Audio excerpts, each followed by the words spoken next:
Welcome to America's Top Rebbetzins. May this class be for Refuah Shalema for Chaim Aviel Daniel Ben Rus. I'm happy to have on today's show Rebbetzin Sarah Alevsky. Rebbetzin Sarah is one of the Rebbetzins at Chabad of the West Side in New York City, along with Rebbetzins Rivki Kugel, Sarah Asi, Esther Miriam Fried, and Hayala Kugel. Rebbetzin Sarah and her husband, Rabbi Chaim B. Alevsky, head up the Youth and Family Division of Chabad Family Programs. They also create educational materials for both adults and children. In addition, Rebbetzin Sarah runs the children's services at Chabad of the West Side Shul, and she has a Hebrew school for public and private school students. A few summers ago, she started a day camp called Gan Izzy, also in New York City. Wow, you are so involved in so many amazing things, making New York City and the world a better place. Please tell us a little bit more about yourself and what you do. So you covered on quite a bit, but we moved here to the city about 14 years ago. And before that, we lived in Dallas Plano for a little bit. And before that, New Haven. And all those places we were involved in Jewish education. My husband was a teacher, and sometimes I would teach, but mostly I would just do programming for the school, like extracurricular stuff. We ran camps together. I worked in Plano. I worked in the Chabad house, and I helped them run their kids programming and their summer camp and other things like that. And I also did graphics, but I don't do it so much anymore, but I would do it for our Chabad, and I still do it for our Chabad when needed and like our programming, but I mostly moved away from that. But that's pretty much what I did until we came here. And they brought us out here to both focus on families. My husband left the world of day school education, and we are more into like informal Jewish education now, pretty much. He does a lot of work with bar and bar mitzvah kids, but he also has done a lot of publications for Jewish day schools that like a lot of people are familiar with because their schools still use them, even though it's been many years since he's actively created those materials for Torah Masorah and different organizations. So like he did Chumash workbooks and things like that. So that's been his thing. And then when we moved here, they basically asked us to focus on the alumni of the preschool. Chabad of the West Side has an amazing, amazing preschool. When we came, there were literally hundreds of kids here, and families, once they finished with the preschool, they felt like there was no engagement with them afterwards. So like they wanted us to engage with those families and sort of bring them into other programming. So we started with a alumni club, like a preschool alumni club, which was like a kids club that met once a month. And from there, we sort of like branched it out into other programming. And we also, those are the two things we started with, was pretty much the kids shul on Shabbos. And then we also started with the kids clubs that were, and then we sort of like moved those kids clubs into Girl Scouts, which I started. I had for 13 years a Girl Scouts troop, which sort of like over COVID, it petered out, and I need to get another troop leader right now, but I would love to start it again. And we have a monthly boys club and these attract kids from all the religious schools, like in the neighborhood and beyond. So like it's also like a very diverse sort of population. We have kids from public school all the way to yeshiva that join us for these programs. And that was like kind of the goal of what we wanted to do here, is to bring people together. Because even though there's people sort of stay in their lane, like in Manhattan, it's very big, and everyone is like involved in their school and their shul. And even if you have neighbors that may be like from other denominations or less religious or more religious than you say hi, bye, but you're not really friends with them. You don't really interact with them. So we were looking for opportunities to get people together in that way.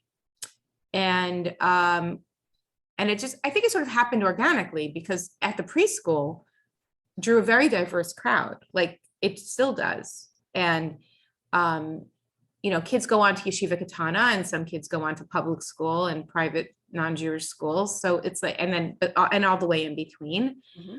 So I feel like it was natural that it progressed from there, that seemed to be like what we created together. Like, beautiful. And so we really built upon the success of the preschool to start, because that was like our core group. Yes. And then it sort of evolved into like, other people as well joining who had not gone to the preschool, and that's sort of like where we are today. Right. Yeah. No, it's very important that you incorporate everybody, like you were saying, a broad spectrum of people from all over. So it's really, really good that they can benefit from the programming and everything that you have to offer there. Yeah. A lot of the Upper West Side. I mean, I know that you do a lot of work with kids and families who aren't affiliated with a particular synagogue or with a particular branch of Judaism. And I just want to see what inspired you to reach out to these families, these particular families, and specifically, what types of activities and events you do to coordinate for them. Right. So we're part of Chabad. So obviously Chabad's goal is to get every Jew somehow connected to Yiddishkeit. And really the approach of the Rebbe was like a two-pronged approach, in that he, on one hand, there is the value of individual mitzvah, that there's like each mitzvah is of infinite value because it's an opportunity to connect to Hashem, which a lot of people often, at least in the beginning in the 60s and 70s, when the Rebbe was talking about the mitzvahim, which are the mitzvah campaign that he initiated, whether it was, getting people to put on tefillin or light candles or do other mitzvahs that are like, seem like a one-off. People were critical and like, how can you have someone put on tefillin if they didn't wash nekavas or they didn't do A, B, and C that day? And like, how can they put on tefillin? And the idea was that every mitzvah is an opportunity to connect to Hashem. Yes. And a mitzvah has clothed within it, according to Chassidus, a part of God's will, which is from a very, very high place. So every time you do a mitzvah, you're actually connecting to God's will, which is even beyond his chachma and beyond everything else. It's from his ratzon. So when you do a mitzvah, you're giving a person, when you let someone, or you allow someone, or you give someone the opportunity to do a mitzvah, you're giving them a chance to connect to Hashem. And you don't, number one, in of itself, that has value. Secondly, you never know what mitzvah will lead to another, like mitzvah goes mitzvah leads to another mitzvah. So you don't know where it's going to take that person. And we have so many stories of people that, we met on the street and, gave them an opportunity to do a mitzvah and then became more and more connected and are now, more connected. Some are more observant, some are religious today, but like, you never know where it starts. So that's number one. So that's very much the impetus for the work that we do. Mm-hmm. So when we look at Manhattan, especially in our neighborhood on the Upper West Side, we have somewhere roughly around 80,000 Jews, which is in more Jews than entire countries. This is true. within what I call it, within 70 block radius. I don't even know 80 block, 100 block radius, let's say, from like the 50s to Harlem. There's 80 very small miles, like for people who don't. You're talking 3 miles. Yes. 2 or 3 miles radius, you have 80,000 Jews. It's amazing. Yeah. So, and then one way to look at it is that on the high holidays, if you take all the seats from the Reform all the way to the Orthodox that they fill in shuls, mm-hmm. or in theaters, wherever they put them, 10,000 Jews are going to shul on Rosh Hashanah Yom Kippur. So that means that there's 70,000 Jews that are not doing anything. So when you have that number in front of you at all times, you think, how can we get these people to connect? Okay, granted, some of them are older and not all of them are children, but within that 80,000, 70,000, you're talking at least 10,000, families with small children. So like, what are we doing to connect to them? So, we're not going to get to everyone. And there's like a two-pronged approach. We've got this idea that we do like these bigger events, like we just did Hanukkah on Ice, which is our biggest event of the year. I'll be happy to show you pictures of what it looked like if you want. And we had about 1,500 people at the event. And I would say the majority of them were Manhattanites. There were people coming from other places. And we do it, Chabad family programs, Chabad of the West Side, we do this program, but we invite other Chabads to share it. So it becomes like a collective Chabad thing. So it's really great. So other shluchim in the neighborhood, in the area, in Manhattan, share the event also. So it draws people from all over Manhattan. And like we do other events like that on a bigger scale, but really the real work is the person to person work, where the individual work, where where families join our Hebrew school. They come to kids shul. I mean, there's different ways in which we engage with people. For several summers, we had a summer camp, which again was very diverse. We're hoping to do it again. You can talk more about that later, but we're still stuck on a location and other things. So we're hoping to restart it. But different ways in which to engage with people one-on-one. And some of that just involves standing outside our house. We live on 86th Street, like very close to the park. And it's pretty much like a pretty main thoroughfare. And we're in a brownstone.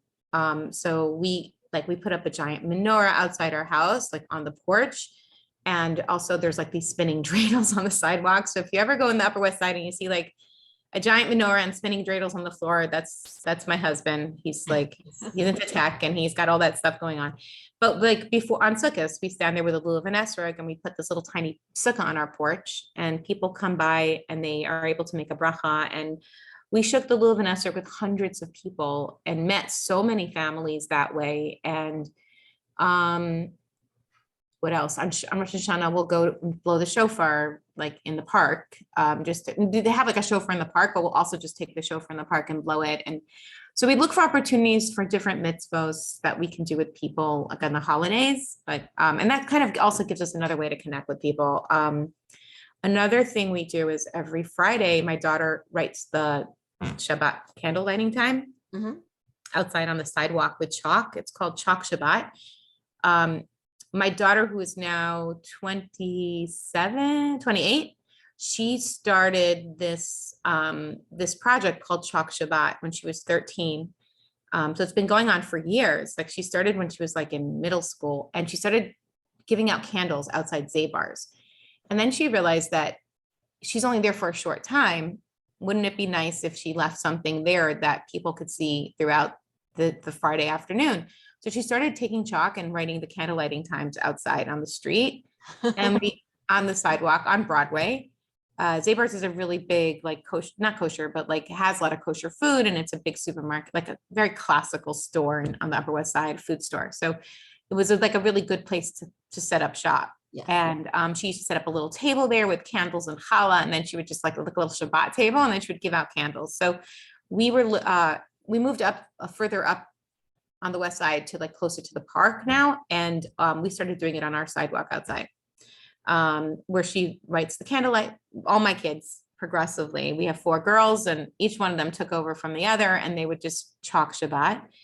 About 5 years ago, we had a meeting with the chief rabbi of South Africa, Rabbi Warren Goldstein. And he called us in because he wanted to know like how we can like bring the Shabbos project to a practical way to the West Side. Because like the West Side Shabbos project is like, it's like really does really well in places where there are a lot of traditional Jews who are not observant, like South America, Australia, obviously South Africa, and in Europe, where you have a lot of non-observant Jews who belong or affiliated with Orthodox synagogues. In America, it's very hard for the Shabbos Project to have inroads into a more secular crowd or less observant crowd, I would say, or less, not even that, just less Orthodox crowd, because it's really geared towards the Orthodox community in the sense of like the organizers. It doesn't require much from the people who are, if people are not familiar with it, the Shabbos Project is an initiative to get people to do one Shabbos, like to keep Shabbos. Right. Yes. So it's usually in the early fall, like Parshas Lech Lecha, Vayera, like not long after the high holidays, so that people could push it in their shuls. But again, like it just didn't take off for whatever reason among other denominations. And he wanted to see if we can engage with more people. And some of the ideas that came up, I think that were put into place was that they had this like 1,000 Friday night dinners where they just encouraged families and singles to host and invite people who normally wouldn't come. Yes. That was like one way that was actually really smart. And they did that. And the other thing we presented to them was this Chalk Shabbat. And he loved it so much that he actually ended up taking the idea and sharing it worldwide, where everybody did Chalk Shabbat that week. So you have people all over the world doing Chalk Shabbat now, where they write the candle lighting time on the sidewalk. And it all started from my daughter outside Zabar's. So that's like, yeah, and we still do it. And I sometimes will make challah, like little challah rolls. And also we give out candles. So like on a summer Friday, I will be outside giving out challahs and candles with my kids, my grandkids at this point. And my daughter, who's 13, she gives it out. She does the chalk Shabbat still every Friday. It's so beautiful. It's such an easy thing to do. All you have to do is take a piece of chalk. You have to look up with the candle lighting times, and you write the candle lighting times in chalk, before Shabbat, so people know what time to light the candles. It's so simple, but it's so beautiful. And it could be the start. It could be the beginning of, somebody really lighting candles on time and observing the mitzvah. Yeah. And we have so many people who like pass us and say, I love seeing your beautiful artwork. Yes. My daughter, she's pretty artistic, so she'll make it look nice. She's 12 and a half, but she's really into it. And we give out the candles, and a lot of people really appreciate it. And they say, I look for the candle every time, so I know what time to light Shabbat candles. Like the more, people who do keep Shabbat, they're like, and we've had one or two people who get upset that we're making the sidewalk dirty, but like, they're like few and rare. And for the most part, people are very positive about it. And I've had some really interesting conversations around that. Like I've had people just stop me on the street and say, oh, I see that you're doing this. I wanted to ask you a question about Judaism, and they weren't Jewish or Jews. And it becomes an entry point. Exactly. Yes. Yeah. And so that's really, that's one thing that we do that sort of took off. And there's actually the Tzach, which is so Chabad has like in New York City, Westchester and Long Island, all the shluchim are under something called Tzach. They're not under Merkos. So Merkos runs all of Chabad, but the Rebbe set up that the New York metro area would be under a different organization officially called Tzach, which is like, and they're like the people who put up the big menorah in the parks, by Fifth Avenue. So the organization Tzach, which stands for Tzirei, no, what does it stand for? Tzach, Tzirei Chabad, Tzirei Chabad, like the youth of Chabad, like Chabad youth. They set up, they took over this Chalk Shabbat project, and they've created kits that are beautiful. And you could just do a search and find it, Chalk Shabbat. And they made these beautiful kits that you can put on the floor and spray paint, spray chalk. You get spray chalk and you spray the candle lighting time, and there's like candles that are like, so there's like a uniform look. There's 3 candles, because the Rebbe always said you should have 3 candles when you depict candle lighting time, because 2 represent the parent and then the 1 represents the girl lighting. So he always wanted to encourage girls over the age of 3 to start lighting. So he always recommended that we show 2 big candles and 1 small candle to represent that girls can light too. And then there's like these numbers that are sort of like those, calculator numbers that you just fill in what you need, with the chalk, like 000. So you just make them into different numbers. And it says Chalk Shabbat, and it's like a uniform kind of look, and people spray paint with spray chalk. There's like special spray chalk. So that's always fun also. And they've taken that over and they've shipped those kits everywhere. I think part of the Shabbat project, it became like something they did for the Shabbat project, and then people use it. And my daughter's bat mitzvah, we did that. Actually, we gave out the kits to the girls who came. So they're all doing it in their own home.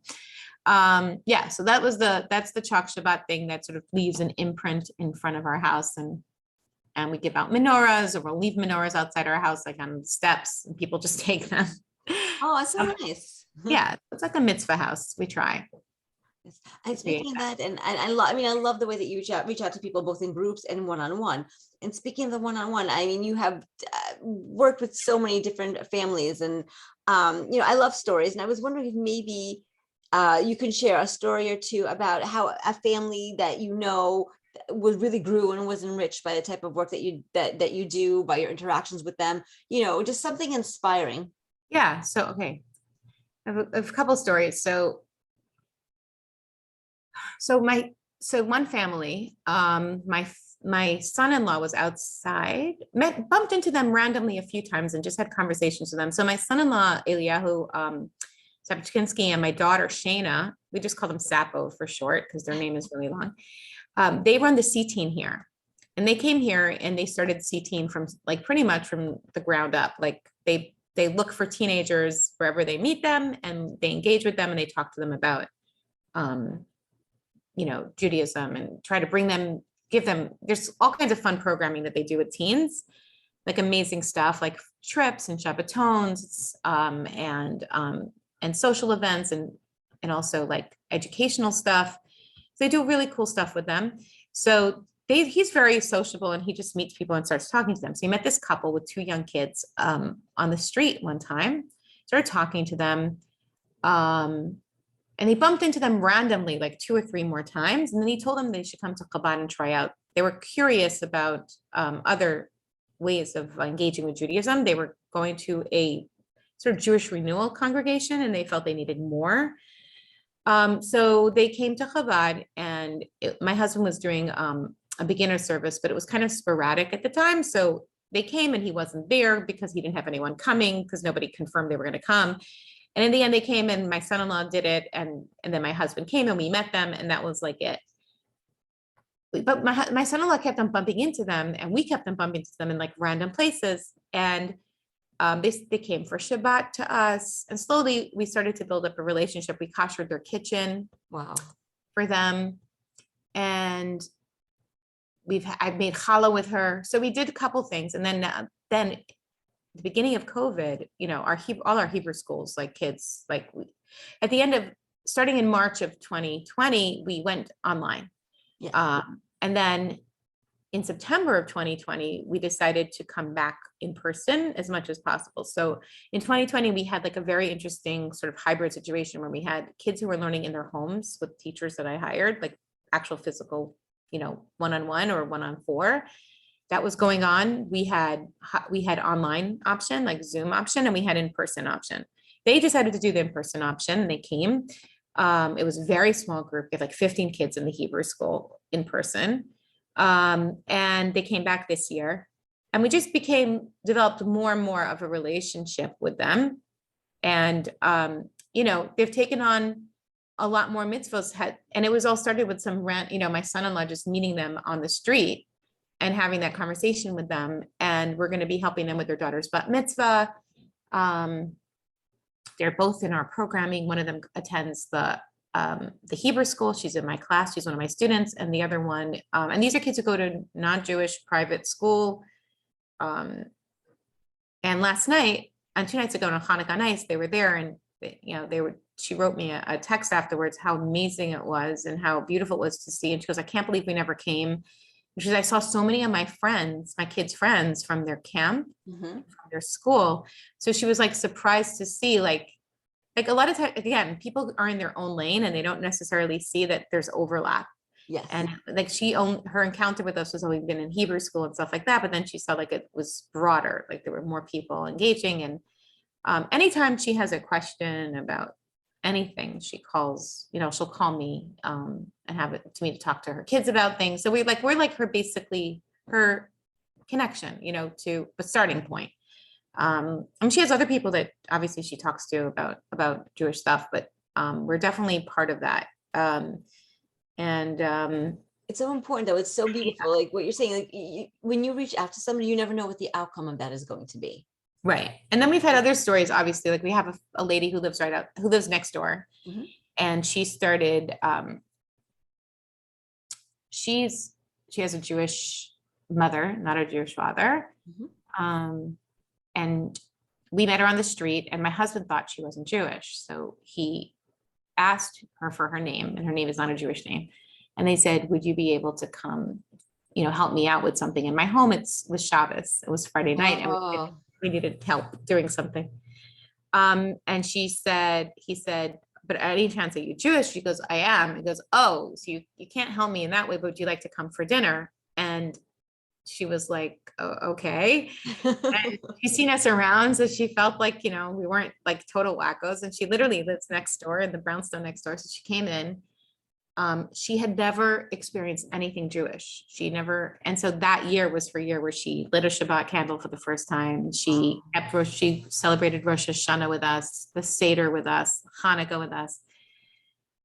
And now she has a baby. She still lives next door. She'll come to music in the park with him. She'll come for Shabbat dinner to us. And she's a doctor at NYU. And when everything was going on starting in March, she was like literally our lifeline to a lot of people in the hospital there, because she was obviously like in COVID like this and was treating it nonstop. And she was our connection to people. And she was able to bring people things that when everything was locked down, they weren't letting things get in or even. And she helped so many of our friends, like, and strangers, people we don't know, who would just say, do you know anyone at NYU? Can you help us? And she was my person. So, and she's a person we still have like a great, she's a friend and a neighbor, and she'll come to, we do music in the park on Fridays in the summer where my husband sings like Shabbat songs in Central Park. And it's just very like, we send out a blast on Facebook and people just show up. And she would come to that whenever we did that. And, she engages in different ways. And hopefully her kid will come to a Jewish preschool or the preschool eventually. She's very little still, but she will come hopefully.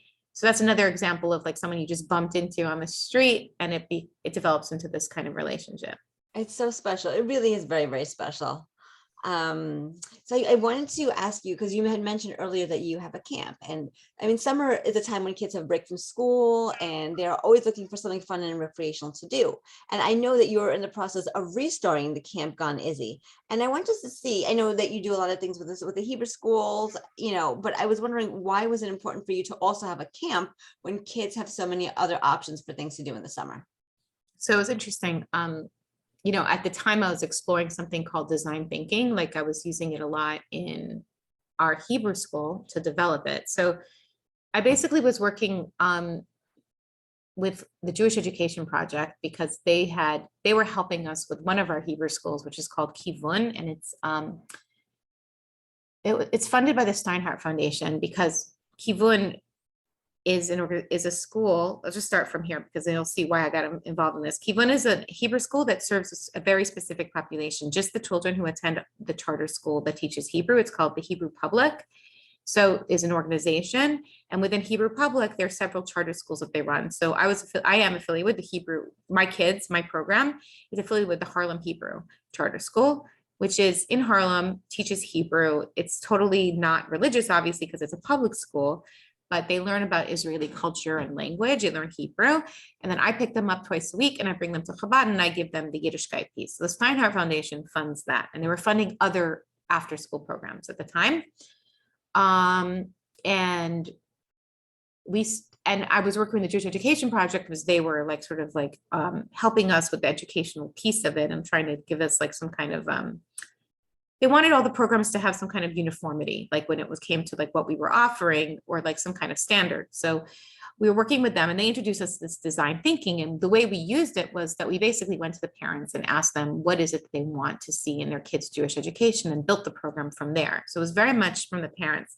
So I was using design thinking in that setting. And I was like, what is it that Jewish people need here in the city that they don't have that would surprise me? Like I was just thinking about that.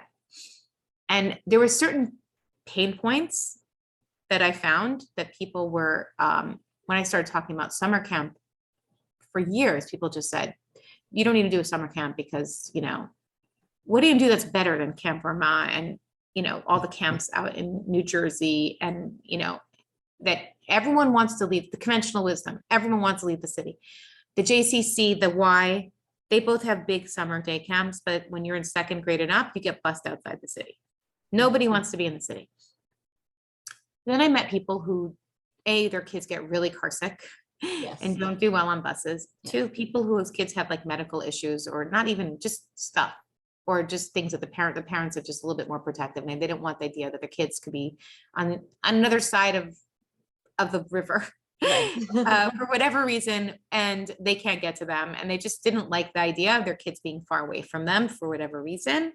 And then we had the financial considerations. A lot of these were very expensive. And even if the camps gave you a break, they can't give you a break on transportation because it's so expensive to transport children. Mm-hmm. So like, even if a camp said, okay, you can come to camp for $250 a week, which is very cheap for camps, they still would require you to pay $200 a week per child to transport the kids. So busing.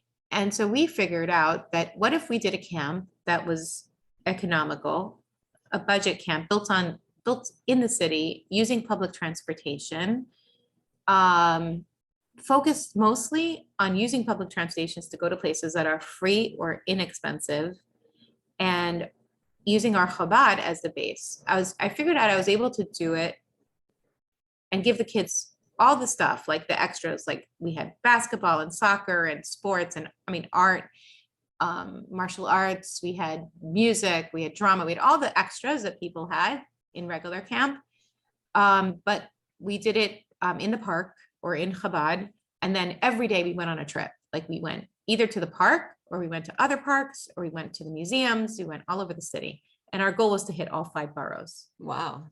And we did it for 2 years in person like that. And then COVID came. And then that summer in 2020, we did camp pods in the Central Park, where I hired like college kids to basically be glorified babysitters for 4 or 5 kids.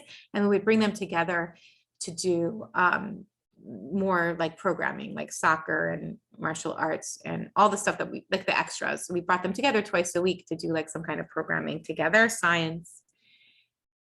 And then this past summer, I couldn't offer no one was really interested in the pods anymore. They really wanted to go back to regular camp. Yes. And the subways were not safe enough yet, and they still are not. So that's really my concern. I'm using public transportation. I was able to offer camp for $1,800 for 6 weeks of camp. It's amazing. Right. And I didn't have to, in some cases I did offer scholarships, but I really didn't have to, because that was so doable for most people. And it gave people the luxury of saying, okay, I'm going to send my kids to this camp for a month or 6 weeks, and then we could do something else afterwards. I wasn't looking at their financials, and, I didn't have to like interrogate them. So it just gave people a little bit more flexibility about their summer, because they were able to be in the city for a month and then go do something with, financially that they could, if they had sent their kids to a more expensive camp, they couldn't do.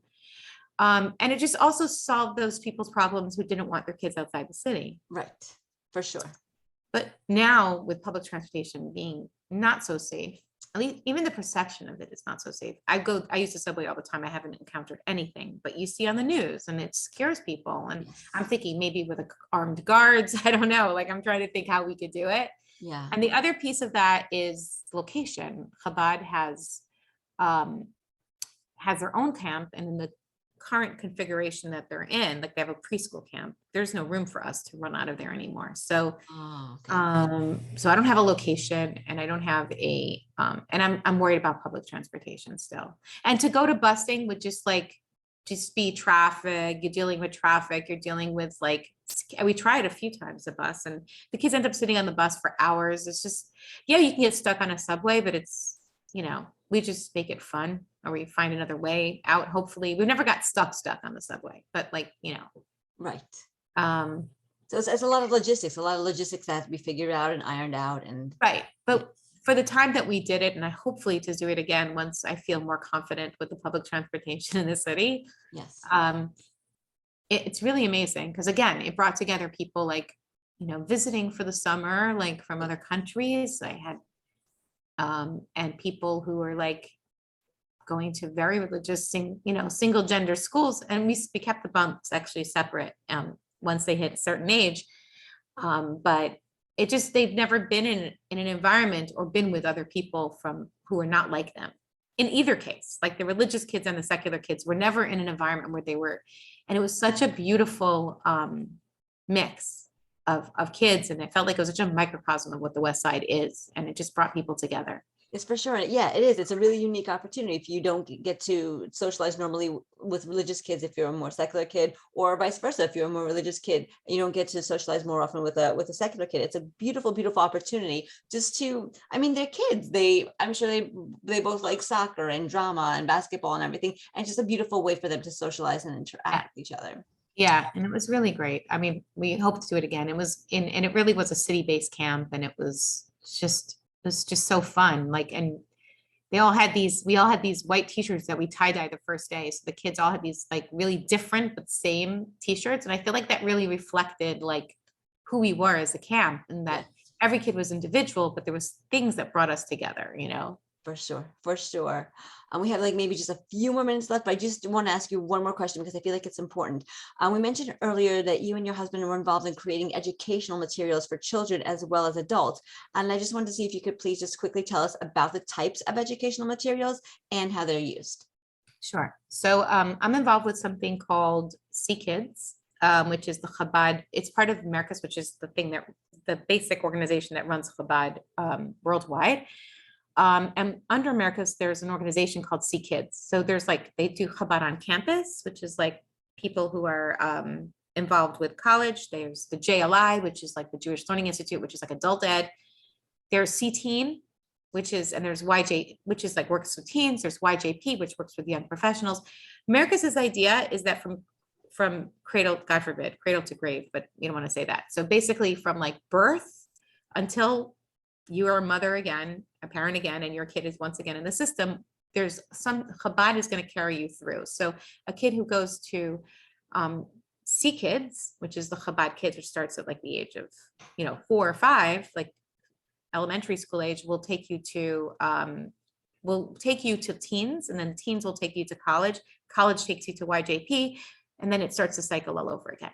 So our goal, that's what Americas was trying to do, is to fill the gaps. So they didn't have the kids thing until about 6 or 7 years ago.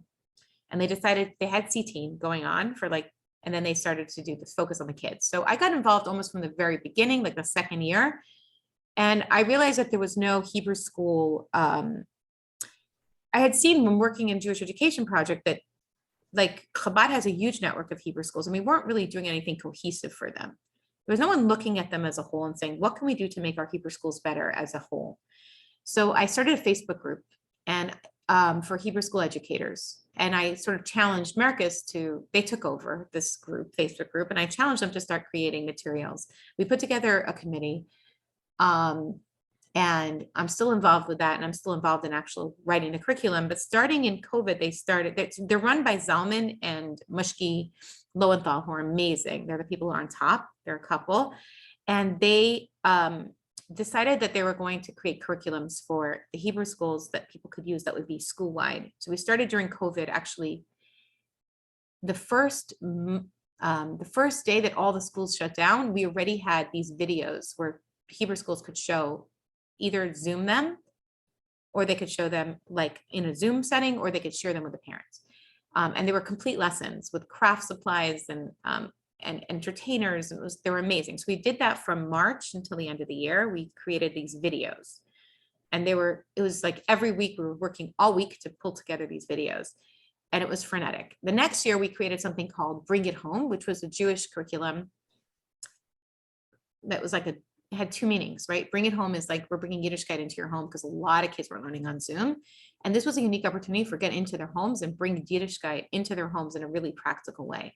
When we did the mezuzah lesson, we offered everyone mezuzahs, and we gave out thousands worldwide to Jewish families. And Bring It Home also is this Hasidic idea that when you do mitzvos, you're bringing Hashem's light into the world, which will allow the Mashiach to come, because the more that mitzvos that you do, and the more light that is brought into the world, the more ready the world becomes for Mashiach, and to bring Hashem, to bring the Beis Hamikdash down, bring it home, bring Hashem down into this world with the revelation of Mashiach. So bring his presence, his Shekhinah, into the world. So that was the dual meaning of that. And then this year so I worked on that all last year, and this summer we started working on this year's curriculum, which is called Israel Quest, which is focusing more on the history of Israel. And again, these are being used by hundreds of Hebrew schools.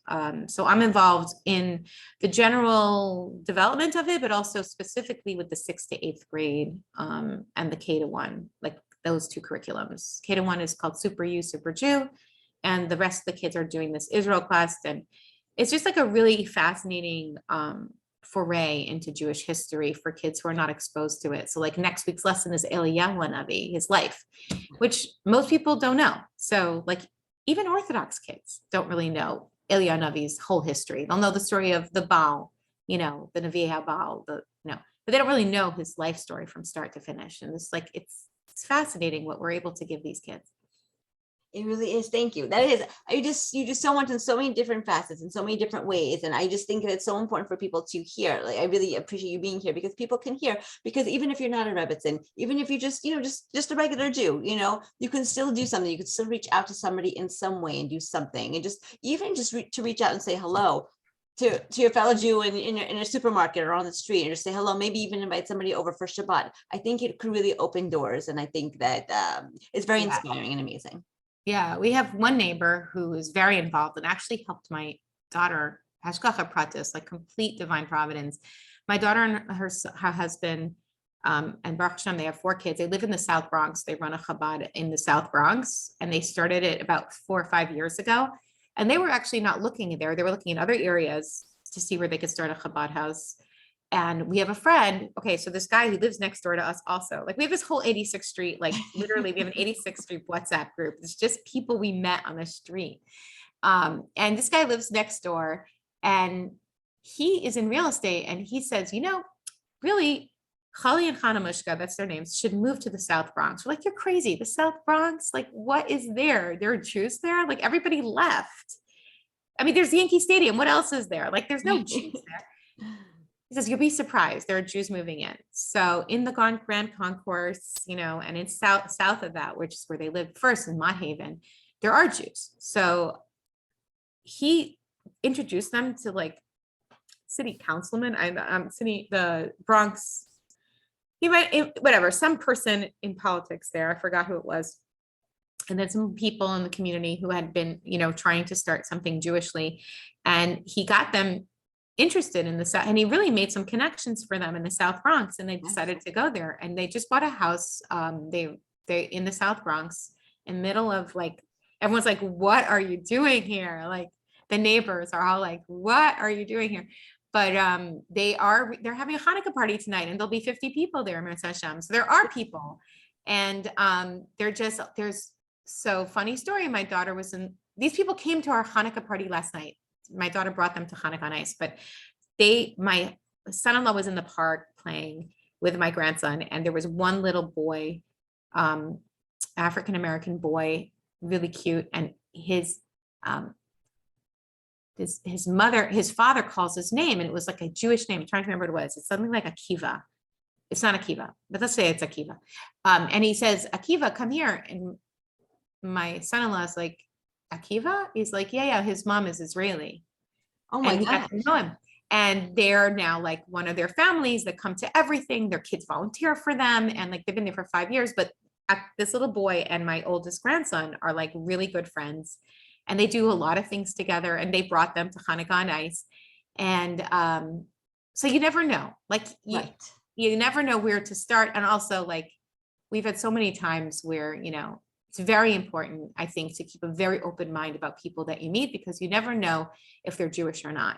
Right. And it's you have to be very careful to just be open to everyone. Like, I love that my kids, when they give out, the grandkids give out the Shabbat candles, they don't ask people, are they Jewish? They just say, do you want to have Shabbat candles? Because you never know. You never know if they can pass it on to someone who's Jewish, or they are Jewish themselves, and you just never know. It's a beautiful way to do that. It's a very classy way to do that. Yeah. Thank you so much, Rebbetzin Sarah. You're welcome. To join us on America's Top Rebbetzins. That we really, really appreciate you having you here. And may today's class be for Refuah Shalema for Chaim Aviel Daniel Ben Rus.